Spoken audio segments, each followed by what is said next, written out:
We're working on a custom made door here, and we've got this weather stripping, and we are going to install it and give you our thoughts on it.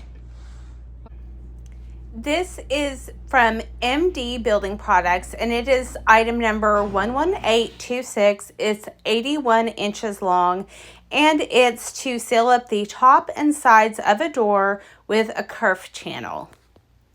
As you can see here, we have large gaps that we need to fill. We are going to be cutting some wood strips for that, but also this is a key component to really keep those drafts from coming in.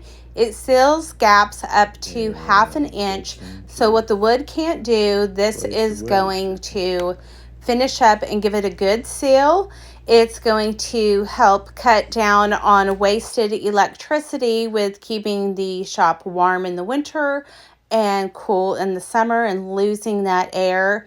It also keeps out pests, prevents drafts, stops dirt and debris from coming in, and moisture. And as you can see here, we've got it installed. It's really easy. Normally, you just measure, cut with scissors, and install. Now that we have it in place, the shop is much more comfortable without that cold draft blowing in. Highly recommend.